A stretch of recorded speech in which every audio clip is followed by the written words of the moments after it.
I'm Katie Beckman, and I have the pleasure of working with Miramani and Carol Larson at the David and Lucille Packard Foundation. For the past 50 years, the foundation has supported work in supporting children, families, and communities, and restoring and protecting our planet. As part of Packard, I have the honor of leading the Children's Health Strategy, and I also lead our federal-facing work on policy that encompasses health, early learning, and paid family leave. So you can see that we take a pretty comprehensive approach to how we think about supporting children and families, and we really do play that out through the work that we do. And that's because at Packard, we believe that a lifetime of health and learning begins in the first 5 years of life. And adults are essential in those foundations, and they're key to making those foundations strong. We know that when adults know how to support a child's healthy development and create experiences for learning, children can grow up with the curiosity and confidence to succeed in school and life. And so, as I said, it's essential that we take a comprehensive two-generation approach to supporting children and families by investing in a continuum of support, from paid family leave to health insurance, to coverage and access to quality health and nutrition services, as well as quality early learning experiences. So in other words, we are trying to create a circle of care around children and families when we all need it most. So what does that mean? I mean, it's not such an audacious goal. One thing that could mean is that mothers-to-be in the United States would be insured. They would have access to quality prenatal care. And during that prenatal care, they would move seamlessly to postpartum support through home visiting, parenting programs. And those programs would be with parents who are just like them, because we all need those support networks. It would be incredible if prior to giving birth, that mother was actually connected to a pediatrician who would be the pediatrician for her child. And that during that time, she would learn about child development and get excited about celebrating milestones with that child. And that she would also be enrolled in childcare prior to giving birth, so that she could be ensured that her family could be supported after she and her partner enjoyed 6 months of paid family leave. And why would that be important? So that they could really focus on that child and building those important moments of attachment and nurturing relationships when it matters so much in the life of that child, but also in the life of that parent. And they could do that without worry of losing their jobs and maintaining their livelihoods. I mean, that sounds like a pretty great place to live. And I think that that's only the beginning of what we should be aspiring to in the United States. So I'm delighted to moderate this panel of phenomenal leaders who represent a continuum of education, from early care and education to post-secondary education, so we can discuss ways to enable the future success and resiliency of our children and families. But before I introduce our panelists, I'd like to take a moment to give you all a charge as you listen to the discussion, as you participate, but more importantly, as you continue on your paths to work hard for children and families. So last week was Toni Morrison's birthday. I don't know if all of you know who she is, but just in case, she was born in 1931. She was the second of 4 children born to a middle-class African-American family. Dr. Morrison is a Nobel Prize and Pulitzer Prize winning novelist. She's an editor, and she's a professor at Princeton. So what does she tell her students? And that's what I want to share with you today. So forgive me, I'm reading because I have to make sure I get it right. When you get these jobs that you have been so brilliantly trained for, just remember that your real job is that if you are free, you need to be free for somebody else. If you have some power, then it is your job to empower somebody else. With Dr. Morrison's words in mind, I want to remind us that we are here because education is freedom. And every child, every parent in the United States, regardless of their immigration status, deserves that. So I'd like to welcome our panelists. I'm honored to introduce Dr. Paul LeBlanc. He is the president of Southern New Hampshire University. Amy Clement, who is a partner and leads the Global Education Initiative at the Omidyar Network. Dr. Myra Jones-Taylor, who is the Chief Policy Officer at 0 to 3. And Yolanda Johnson-Peterkin. She is the Chief of Housing Community Activities at New York Housing Authority. And in the interest of time, if you'd like to learn more about the speakers, I urge you to go into your briefing book. But let's begin. So I'll put this question out to all of you, but I'd love to start with you, Myra. As we consider the last 2 years and we look into the future, what policies at the federal and state level create opportunities and challenges in serving our students of tomorrow? Yeah, well, first of all, thank you for having me. It's really an honor to be here. So yesterday, 0 to 3 released the State of Babies Yearbook, which is the first of its kind resource that actually takes a look at how babies are faring across the country in all 50 states. And I'll tell you, the picture isn't that rosy.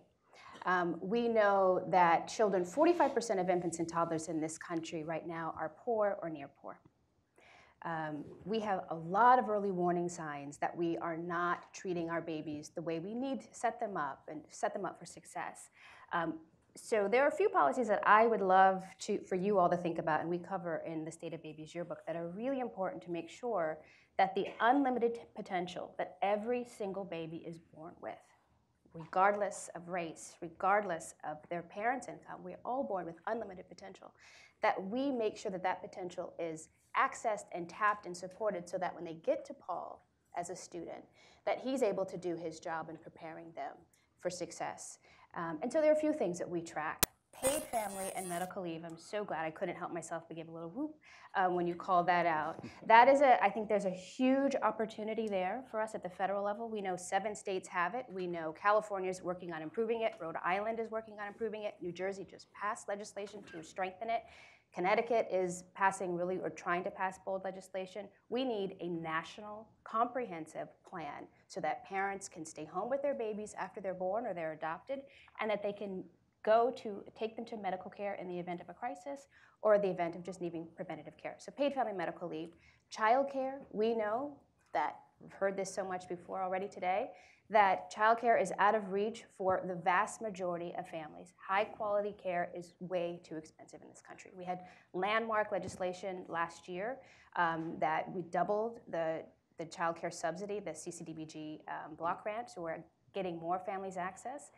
But we know that only 4% of infants and toddlers right now who live in low-income families, or just above 200% of the federal poverty line, are getting that support. So that's another one that we need to be tracking.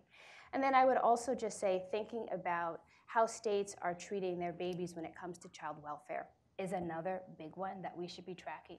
Infants and toddlers are disproportionately represented in the child welfare system, and there's a lot of work that we could be doing at the state level and the federal level to fix that. Thank you. Wonderful. My name is Yolanda Johnson-Peterkin, and I help individuals who have criminal justice history return to their families in New York City Public Housing Authority. So I would say the answer to that question is to make sure that when we talk about a circle, and we talk about parents, and we talk about mothers, and we talk about fathers, that we remember that part of that family may be incarcerated because we have so many incarcerated individuals in this nation. So one of the things that I'm happy to be able to sit on this panel and talk about is the opportunity for people to have safe, stable housing, and then be able to do anything that they want to do educationally. But without it, it is almost impossible. I'm really deeply appreciative of being with you all. It's been a sort of, I've worked in higher education almost all of my career, and it's been in the last few years that I've had this really troubling revelation, which is the degree to which higher ed is now part of the problem in many people's minds as opposed to part of the solution. It is, for all of us who had an amazing experience in college, something we probably hold dear. and so many of our most important aspects of our life, oftentimes who we meet, our mentors, who we marry, happen there. But in reality, I'm in an industry in failure in which 50% of the people who start with us don't complete. We saddle our graduates and our undergraduates with now $1.6 trillion of debt, which is more than all credit card debt combined in America. We are increasingly being challenged for the quality of what we produce. We're not aligned with the workforce. And all of that is true. It's more true for students of color. As Brian Stevenson, if I could channel him, we just spent some time with him with my board a couple of weeks ago, said, it's easy for us to dismiss the marchers of Charlottesville and other places, the sort of new white supremacists in America, as the yokels, the uneducated. But in fact, structural racism is baked into our financial system, our housing systems, and sadly, into our higher education system as well. So for all of the sort of stats of failure I've given you, higher education fails students of color at a much higher rate. And that's sort of the fundamental thing my institution is grappling with. So we now work with, we're the largest single university in the country now. We have 135,000 college-level learners, 55,000 pre-college, 95% low-income youth. In 14 major American cities. We're working with DACA students in the Rio Grande Valley, with homeless kids in LA County. And what has vividly come for me, what has become vividly clear is that the system that has served America very well for many decades is now no longer well structured for the challenges and needs of a society that is both moving rapidly into a world of uncertainty around work. The coming impacts of AI and automation are coming like a train down the track for which we are not ready. And it is not well prepared for the kind of inequities that afflict our society. At the heart of the American myth, our dream, is this notion that it doesn't matter into what station you are born. Spending time with you all, things you know is that that's vividly, again, not true. We're now 17th in the world in terms of social mobility. And we have slipped every year. So that's the challenge, the problem that we're seeking to tackle at my institution. And just really pleased to be part of the conversation about this. It's hard work, as you know better than I do. Amy. Yeah, I just want to thank Anne and Marjorie for a spectacular few days. So I think, yes, there are a ton of challenges, but also when you just look at the progress that we've made over the past couple of years, it's pretty amazing. 18% growth in public funding, 18 governors elected last November that have early childhood on their agenda, $1.8 billion budget proposal in my home state of California around early childhood. So, and I'm an optimist, so I choose like the Chinese view here. That's a lot of eights, so we have a lot of luck ahead of us. Just for those of you who don't know Omidyar Network, we are founded and funded by Pierre Omidyar and his wife Pam. Pierre was the founder of eBay, and we're a philanthropic investor. So we both deploy financial capital to for-profits and nonprofits. We're an impact investor as well. And then we do a lot of work on sort of intellectual capital and human capital. And our team, our focus is really to unleash human potential. And so when we do that, the approach that we take is an approach looking at innovation, given who we are and where we come from. We recognize that solving these challenges require innovation, scaling solutions, we've got a scaler right here, and policy. So it's all those things together, and we partner with those other players, but our focus is specifically around innovation. So when I think about this question around sort of what changes do we need for the future, I really just harken back to everything that we've heard over the past few days, right? So it's childcare, it's support, it's flexibility, it's cost, it's inclusion, it's transparency and access. And so maybe I'll just, for a second, just talk about some of the innovations that we're seeing in some of these spaces. So in childcare, I look at organizations like All Our Kin, some of you may know them, who are working deeply with in-home childcare, coaching them and supporting them for better quality outcomes, which is fantastic, right? That's where a lot of impoverished families are. They're in community, so that you don't have the transportation issues. You've got language and culturally relevance. You've got flexible hours. So it's innovations like that we are really excited by. I also, Wonder School is another one that I would mention. So they're a technology platform that provide back-end services to small childcare providers. So they can focus on quality and education and care and not on enrollment and billing and supplies and all of those kinds of things. And you imagine, since it's such a fragmented space, what that technology platform can do to then sort of bring those players together and push out other things like quality curriculum. On the support side, I give a shout out to Peloton U, who's here. I also think about organizations like AdmitHub. So they use an AI chatbot to connect with college students on completion and enrollment. Their numbers are pretty staggering. They're used 30% more by students with Pell Grants, and they have a 12% increase in loan acceptance and a 17% decrease in FAFSA verifications, meaning that more often FAFSAs go through without all of the issues that we know. Flexibility, this issue of time shredding, I love that term, around what does it mean for parent students that their time is just so chopped up between their work schedules and their class schedules. So organizations like College for America that are really looking at how to make that extremely flexible, I think are spectacular. Costs, there's things like ISAs, income sharing agreements. So there's a lot of innovation happening in this space that we want to sort of sit closely by with a maniacal focus on outcomes. So I'd like to turn back to something that Yolanda mentioned, and that's the importance of safe, stable housing as we're thinking about educational opportunities. And I'd love to just push you on that a little bit more and think a bit more about the financial and non-financial supports like childcare, housing, healthcare that are so important to enabling the success of future students. How do you recommend building those supports in a comprehensive way that can ensure that success? I'm so glad you asked. New York City Housing Authority had a federal rule that doesn't allow people with criminal justice histories to move back in with their family. It really wasn't a rule, it's just a myth. And people wouldn't move back in with their family because they thought that they couldn't. I was given an opportunity to go from a nonprofit, while I've been a part of the Aspen Institute for a few years, just learning. I just sit back and learn.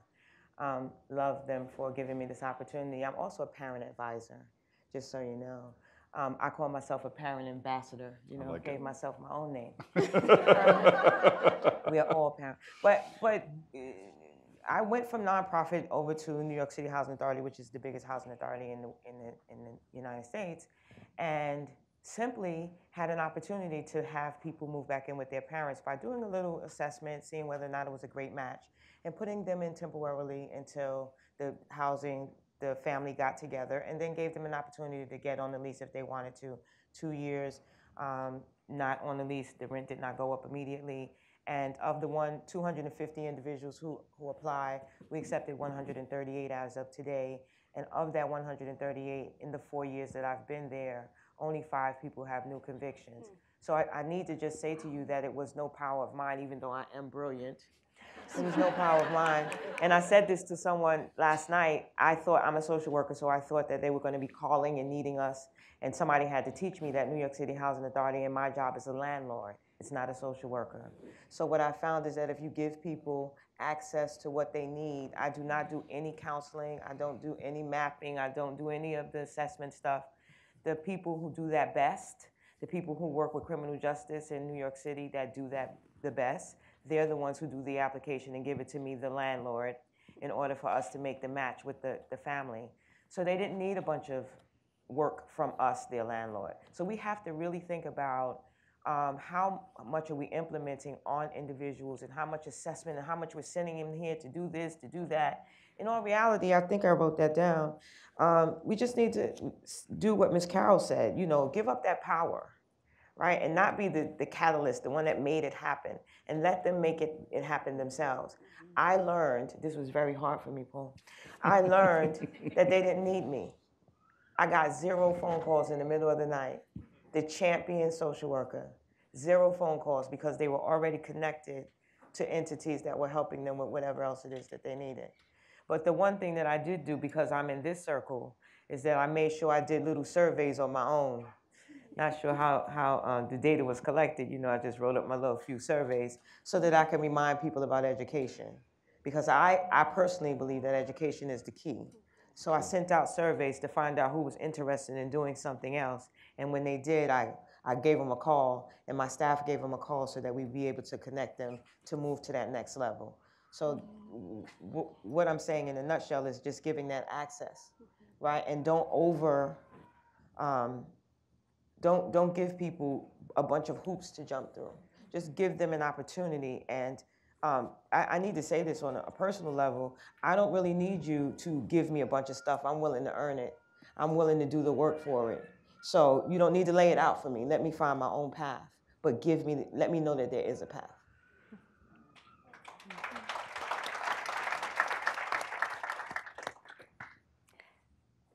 Yeah, sure.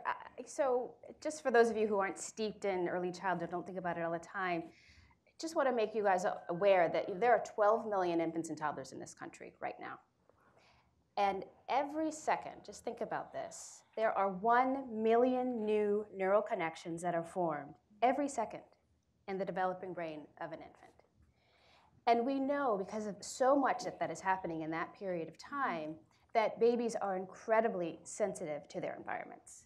And so when you talk about the fact that a family can't get housing, they can't be housed together, this is disruptive to that brain development. We know, again, according to the State of Babies yearbook, and you can see that stateofbabies.org, I have to put that out there, very proud of this work.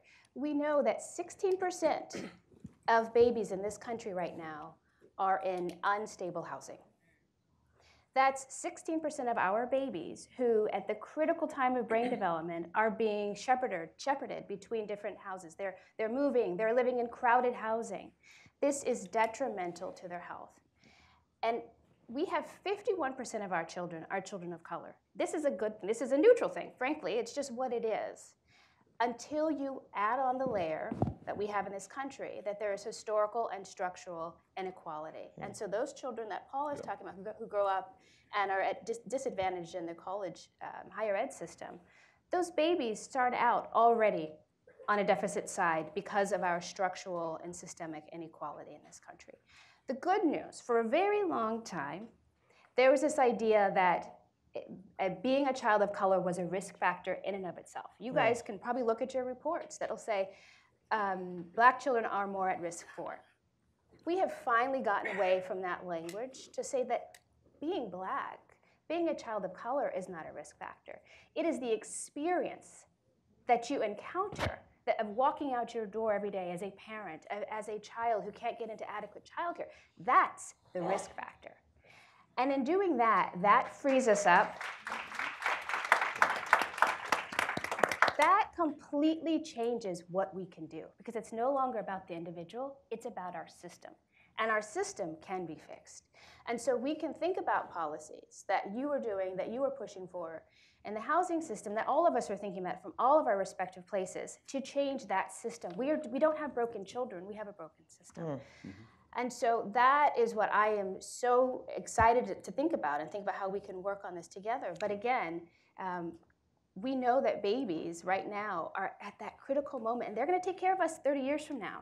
We cannot write off 51% of our children of color, or 51% of our children, because we've just accepted structural and historical inequality. And so I think there's a huge opportunity for us to get these programs, get these policies fixed so that we're taken care of. It's total self-interest right now. So now that we've talked a bit about the enabling supports, I'd love to focus a bit on education itself. And I'm looking at Paul and Amy, because I'd love for you to take this one if it's okay with you. You know, early childhood and post-secondary education has really been undergoing a renaissance over the past decade. And some have said that with advances in technology, these disruptions can be detrimental in some ways. What do you think about that? I mean, should the larger education continuum adapt to changes in technology and innovation? And how do we do so when we may not understand all of the benefits, but also all of the potential for adverse impact?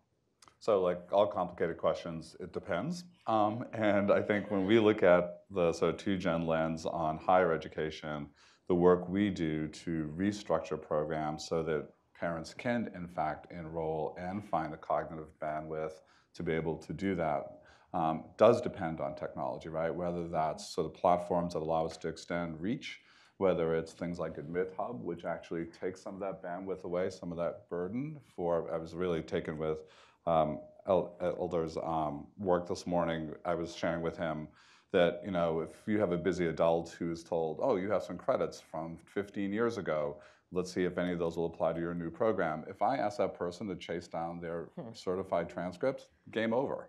So we make it easy, right? We say, check this box, give us permission, we pay the $10, we will get those for you. We will do everything possible to remove those hurdles for you to enroll.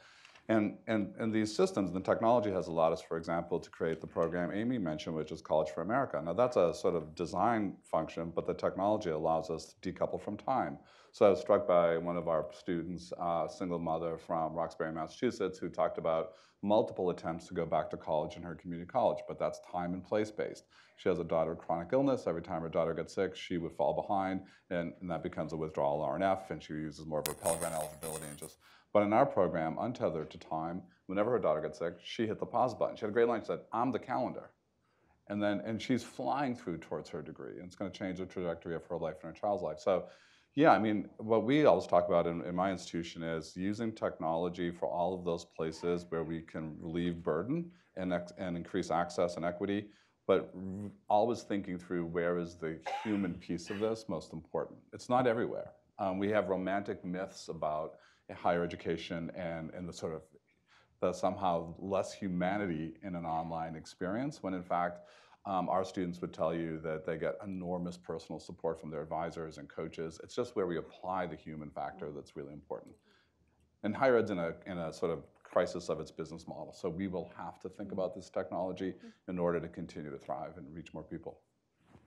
Yeah, and so I would, Anne gave a shout out to this Socratic method, but one of the things Socrates, he actually had a bit of a paranoia around the written word, and to like kind of be a little bit crass about it, he thought it would make us dumb. And I don't think that's happened. So I think that, you know, as Paul rightly said, it really does depend. And I think what's important about, you know, as we focus on outcomes, that we really wrestle with and sit in what we know from the science of learning. That great learning can happens in relationship and in safe environments, and where there's risk taking and all of these things. And yes, a lot of that happens in person, but there is something that technology can do to really unlock that sort of cost, access, quality triangle, and you know, really turbocharge learning in specific cases and spaces. That's super helpful. Is there anything, just to give you guys an opportunity, particularly in early care and education, is there anything that you would like to say, or Yolanda? I would say, you know, I think one of the great, you asked about disruptions, and I think one of the most disruptive things we could do is to fully fund the programs that we know work. That would actually disrupt the system. Thank you. So we know that 7% of eligible infants and toddlers in this country actually receive early Head Start, 7%, and it's worse in some states. We know that 21% of infants and toddlers who are poor enough or in families that are poor enough to qualify for TANF actually get it. Again, I gave the 4% statistic around CCDBG and the child care subsidy. Let's disrupt the system by fully funding the programs that we know actually make a difference for children and families. We can talk about, I think Jack Shonkup does amazing work talking about you know, getting precision science. I am all there with you, and let's be really smart about the services that we create for children, but let's actually think about reaching all of them who actually need the support. Sorry, I had to go there. No, I'm so happy. So I'd like to open it up for audience questions. Okay. Good, one left. However, I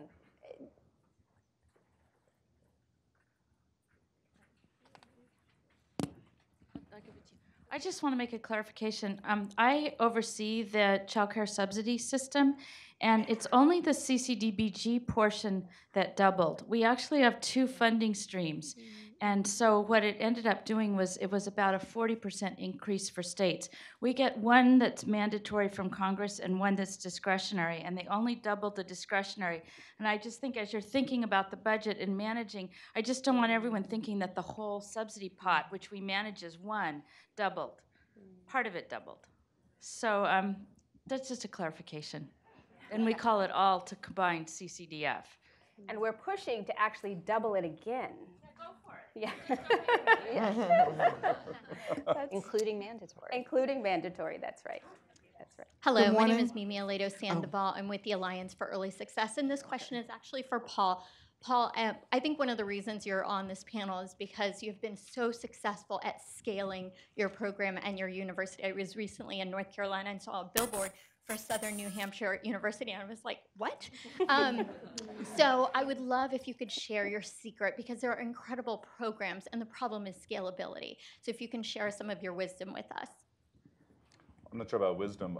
We've made a lot of mistakes along the way in learning how to scale, but I think that the thing we've been trying to sort through is how do you scale and yet make every individual student going through feel like they're the only person enrolled with you. And the critical factor in that has not been our learning platform, our content, our faculty, frankly, and I'm going to, among friends, though we have to have good versions of all of those. It's actually been our coaches, our learning coaches. And the learning coaches have a portfolio or a caseload, and they're with you through the whole thing, very influenced by the work of Greg Elliott Brown, who's a sociologist who writes about mattering. And when you are an adult learner and you are struggling with all of the grinding load of poverty, as we so amply heard described this morning, and all that comes, and you're trying to do this hard thing, which is go back to college because it will change your life, it can feel very isolating, right? So it's 10 o'clock at night, and your kids are in the other room laughing at or 9 o'clock at night, whatever time, they're laughing at a television show. Hopefully they're in bed. They're laughing at a television show. You'd love to be in there, but instead you're doing this hard thing and you haven't written a paper in 15 years. And by the way, the last time you tried to do this, you weren't that good at it, maybe, or whatever.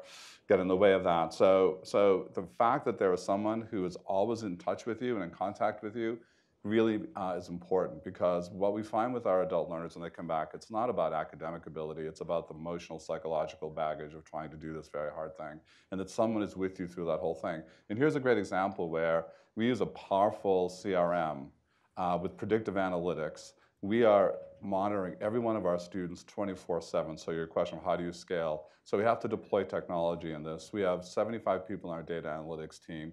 We know through a lot of regression analysis how you're going to do in your first term. And we are going to wrap services around you at various levels of need. And oftentimes we know when a student has performed poorly on an exam, for example, before she or he knows it. And that advisor is not going to wait for you to call. They're going to reach out and say what's going on. And sometimes what's going on is, had a bad week at work, I'll get back on track. But sometimes it's, I don't know if I can do this. That's the critical conversation, but we have to be in that conversation in that moment. So the secret to scale, to go back to your question, I'll stop, is really deploying really powerful technology, in this case data analytics and CRM, to power and amplify a very, very human essential interaction. And that's the kind of thing that I think when I look at higher ed and where it fails is that we actually don't have a student-centric industry. We have an institutional-centric industry, and we just wait. We'll wait till a student cries for help, and that's usually too late. And it's very much the case that it's too late for students who we serve in this population that we're discussing. Paul, do you know of anyone who has applied that technology to early childhood? I don't, but it's only because that's not my field of expertise. It's amazing. Sorry. Good morning. Barbara George Johnson with Thomas Edison State University. And I want to piggyback on the statement that was made about funding programs that work. So the doctor this morning sort of fleetingly talked about evaluation and how sometimes what we think we're evaluating is not really the outcome that we're trying to get. So for me, it's been frustrating because in working with communities on the ground and working with nonprofits, how do we get that sort of critical mass of excitement around evaluation? You know, we get funding for programs all the time, and we know that there are, throughout our life doing this work, programs come and go. And it's nice to fund things that are innovative, but how do we fund things that we know work? And how do we make sure we are evaluating it so we can continue to show that it's working and that we're, through process evaluation and others ways, that we're really fixing it and getting to the bottom of where it's really helping our families. That's been really frustrating in the work. Can I answer that? Because I had my statement written here that I wanted to make sure I made. Meteor invited us to this institute, the parent advisors. And Meteor had Miss Isabel, Miss Venice, Miss Ashley, Ann, David, Portia, Eddie, Marjorie, and Sarah all sat in the room with us, as opposed to collect information, to be able to move something forward. So they didn't just fund it or tell us to meet or sit someone in to capture the information. They allowed us as parent advisors to be there, and they were there with us. It was the first time I had ever been in something that was able to collect data in that way. And to me, when you're doing that, don't do it for us without us. So don't collect up all your data, don't do all your studies, and I know you have to have your computerized stuff, but sometimes speak to us and tell us, sit with us, ask me about my son, ask me about my journey, ask me about my freedom, and collect it in a real way. And I know that Miss Amy also works for Meteor, but that meant that you care. So even when I met her, I know she had to care because she sent people who was collecting up that information from me, right from my belly. And there were tears in that room. And it wasn't only the parent advisors who were crying. So that means, to me, when they get ready to create something, whatever a Meteor does, I want to be part of it. Even if it doesn't have anything to do with criminal justice or housing. Because I know that whoever's running that camp, they do truly care.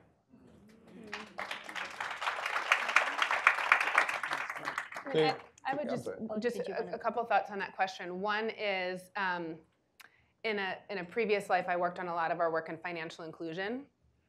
And when I shifted over to education, it just became so clear that the burden of proof is so much higher, right? I mean, we know about various scandals in education where the outcomes just aren't there. So you have to you just have to have a maniacal focus on outcomes, and so that's something that, as we look at our work, even on the innovation side, there's appropriate measurement at various stages of an organization's life cycle, but it's something that we really, really do focus on. Thank you for raising. Paul, did you want to? I was going to say that we've talked about the role, your role as a parent ambassador on the evaluation side, but one of the things we've learned from LRNG, our community impact group that works with low-income youth, is we have to bring them in on the sort of design side. And it's really been fascinating to watch young people sit in a room, because we tend to design learning the way we learned or the way we like to learn. And there's some kids that was like, nope, I wouldn't do that. It's like, well, why wouldn't you engage? And they took it off like, okay, we've got to get back to the sort of notion of our sort of student-inspired design. I need to say 2 sentences about that. I have to say this in reference to my parent advisors group. Don't just pick our brains and get all of your information. Hire us. I have 3 degrees. So put me in a place where I'm able to also give back, because I'm going to go places that you'll never go. I'm going to go places that many of you in this room will never see. So give me an opportunity to be that middle that allows us to move forward as well. So please, when you're thinking about doing stuff in your prospective areas, those parents, those children, and those supporters, the mothers and the fathers, give them a break. Try to get an opportunity to hire them and put them on your staff. I promise that we will be a reliable asset.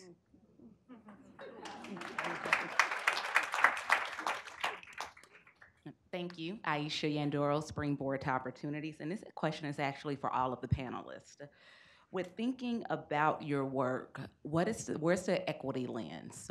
We know a lot of the damaging narrative that we have as it relates to children and parents. It relates to the punitive policies and systematic racism that has been put in place.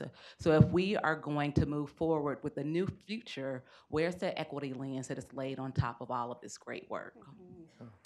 So I would love to say that I'm very proud of again, this is fresh. I've been living this for weeks, months, State of Baby's yearbook, so I apologize, but I'm really proud of the way we have called out equity explicitly in the report, Aisha, and it's actually around the corner for you all to take too.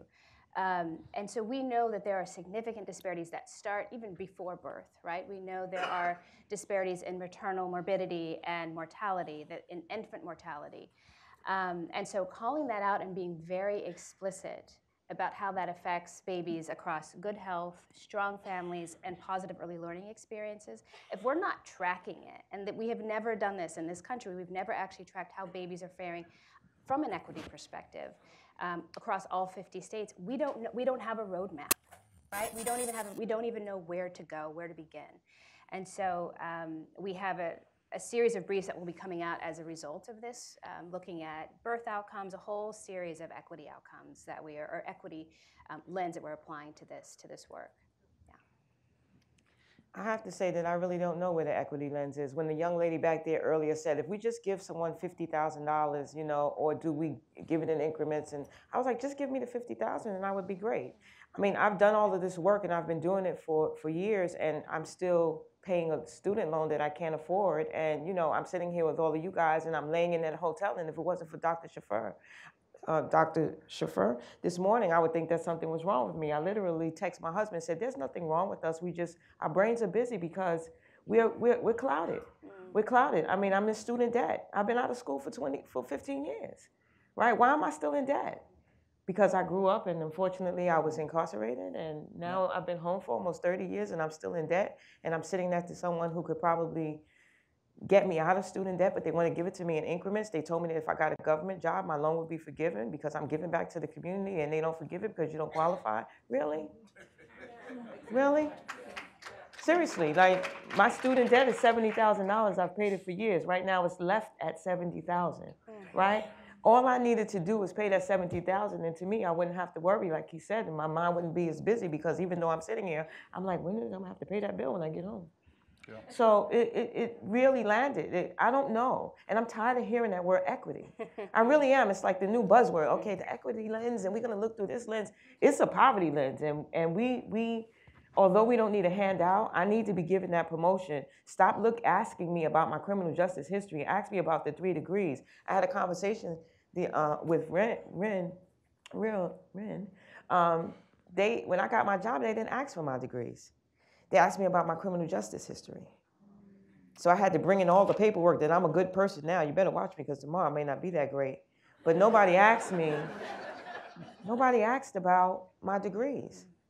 Please, look through another lens.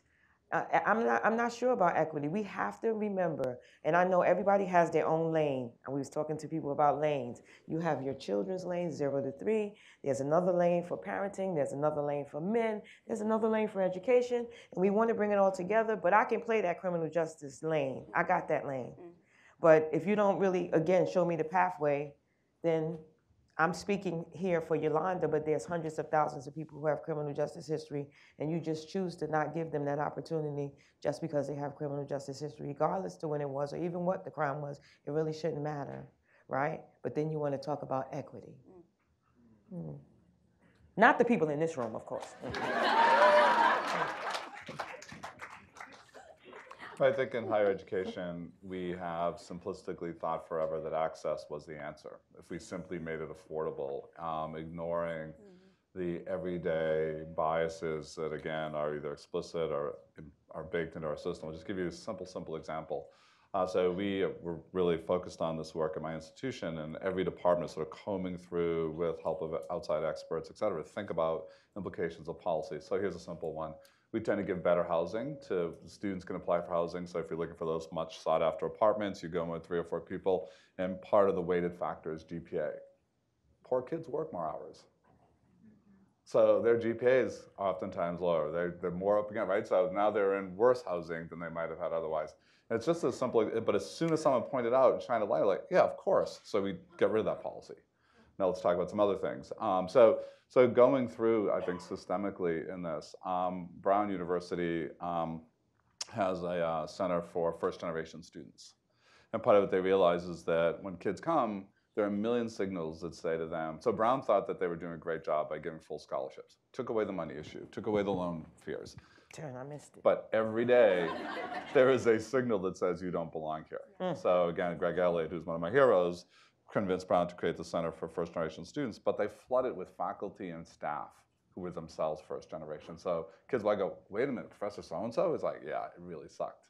Like, I remember, I went through what you went through, so let's talk about that. And now all of a sudden, they're not in it alone. Again, this notion of, sorry, I'm not in this alone. So I think higher ed has a lot of work to do on the equity lens, to go back to your question. We have a long way to go. And I watch this with my own board, where we just passed a new DEI plan, strategic plan for the institution, and I had to get them past this notion of access. So I have a board member, a well-intended guy, is like, well, what if we just double the number of students we serve? Wouldn't that solve the problem? Like, no, that's table stakes. That just gets them in the game. But they're not equally equipped to play the game well. So let's talk about that requires. The only other take that I'll have on that is, as a funder, we're in a seat of power. We recognize that and are extremely attuned to this and have a lot more work that needs to be done on it. And I think that philanthropy is further along, but my God, venture capital is like nowhere on this space. So you look at like the number of Latinas who've been funded as entrepreneurs, like it doesn't even make it on the charts. And so, yeah, that's just an area that we're really conscious about, and we really look deeply at the entrepreneurs we're funding, their boards, and need to push even further. Yeah, that's great. So I think we have time for one, maybe two more questions. So my name is Jennifer Slee, and I'm from Santa Fe, New Mexico. And one of my questions is about access to higher ed, especially for parents that are working in the early childhood field. We do a great deal of requiring our parents to go to school and train, and we do a ton of training in early childhood for our staff in the field, but we have not figured out how to link that training to credentialing. So I just want to know if you have any experiences or innovations with linking that training up to credentialing so that we can move people forward. So one of the hottest topics in higher education today is rethinking credentialing, and I would argue, my thesis is that we will see in this next iteration of higher education in America, at least I hope, many more providers. So I think higher ed itself will end its monopoly on credentialing. It doesn't mean that universities won't still be sort of cornerstones of the higher ed system, but we'll see lots of other providers and recognition of ways of learning, and that we will see a greater range of credentials and greater granularity of credentials. So right now, there's just a proliferation of micro-credentials, nano-degrees, badging. So I think a big effort right now is to try to bring coherence, a taxonomy, and a common taxonomy and nomenclature to all of that work. But my bet is that you will see continued improvement in this area. There is a real recognition that the idea of the 4-year degree and the graduate degree as the only milestones that matter don't make sense for huge swaths of the population. And when you have 50% of Americans who couldn't come up with $400 for an emergency payment, right? This is the lady saw the stat. We also recognize we have to dramatically lower the cost for people like early childhood workers who are never going to be able to sort of make enough money in those jobs to pay the kind of debt that you described. So a proliferation of new lower cost ways of paying for education. And that can include ISAs and other things, but ISAs only work in higher income fields. And the one thing you didn't say, where I thought you were going to go as well, is a competency-based, right? Sure. Which that's another one of the sort of hot topics in the higher education space is, if we focus on a competency-based system, my gosh, well, maybe some of those providers and operators might be able to actually pass out of things faster, right? So if you just look at sort of the time demands for them, if they can, what we've seen from various competency-based programs is actually like the acceleration towards a credential is quite significant. And we're able to drive the cost of those degrees down, so it's both savings in terms of pure cost and also time to degree, which can dramatically lower the cost. But the folks you're talking, they know a lot. And our system isn't built to recognize what they know. And competency-based frameworks doesn't prescribe how you construct your academic programs, but it does get at how you can demonstrate outcomes, what people actually know and how you know that. Yeah. Hi, good morning. My name's Lori Barr. I'm from Raise the Bar. We work in Los Angeles and in Minneapolis, and what we do is provide supports and scholarships to single parents who are pursuing education, higher education. So my question is for Dr. LeBlanc. I'm wondering if you have off the top of your head the percentage of traditional, quote, as compared to non-traditional students, which would include parenting students, and how you connect those parenting students to supports on your campus to keep them engaged and help them streamline kind of the process of navigating through college and parenting and working. Yeah. So oftentimes when the question of parenting and higher ed when those questions are asked, it is in reference to traditional campuses, bringing people to your campus. On our campus, of our 135,000 college students, only 4,000 are on a traditional campus. And we do a variety of things to support those, but no better than probably most of our peers. When I think about the 131,000 college students enrolled in our online programs, that delivery is in its very nature because it's untethered to place. And in competency-based programs, even untethered to time, just is inherently better designed for working adults, right? Because they set the clock, they set the pace that they're going at, and it works a whole lot better for them. We do a lot of work through employers with varieties of tuition support programs. But the most exciting work we're doing right now, and we've rolled it out in Chicago, Birmingham, Alabama, and New Orleans, is working to create learning ecosystems that reach into as low as 10th grade, where we're building a platform where we want to be equally comfortable with the 10th grader working on her associate's degree as a 60-year-old formerly incarcerated adult who needs a high school degree, right? So you start to break the traditional sequences because the two broken pipelines are between high school and college, college and work. And then more of a earn while you learn model, which is really critical. So if you take a look at our program with Anthem Insurance, 55,000 employees, 35,000 have no college degree, many of them working in customer patient support call centers, $22,000, $23,000, $24,000 a year, not a family sustaining wage. They can actually get to their associate's degree while working full time. It's a much lower cost. Anthem actually covers the cost of that degree path for them. But when they get to that associates, now they take a $10,000 and $15,000 annual jump in income as they become team leads, quality assurance specialists, onboarding specialists, et cetera. So it's a very dramatic impact in a very short amount of time, but really much more workable for parents. And I think that's fundamentally the issue when we talk about a two-gen solution, that as long as we continue to talk about time-based, campus-based programs, you are inherently giving a solution that isn't built for working adults. It just doesn't work. So we have great success stories when they happen, but they're really, they don't move the dial at all in terms of the big challenge, the scalable challenge. Did I answer your question? Maybe just to add on to that for a second. I'm sitting next to a very enlightened leader in the higher education space. It's really an honor. But when you look at the data on parent students in university, it's pretty staggering. 20% of university students have children. 40% of community college students have children. And by the way, as we heard yesterday, like we know that like that's just their biological children, right? Family is big and wide and diverse, and we also know that, of course, this disproportionately impacts students of color. We know that parent students are 10x less likely to graduate in 5 years than their peers without kids, and they typically have higher GPAs. And when they leave, either with a degree or without a degree, they have significantly more debt. So this is like pretty staggering. And what's interesting is I think that there's been interesting data showing that policymakers understand the changing face of today's university student, and that they're typically, their age, they're older. Their tenure in university, it's longer. But what's not talked about is this issue, and it's a big issue as we've been discussing today.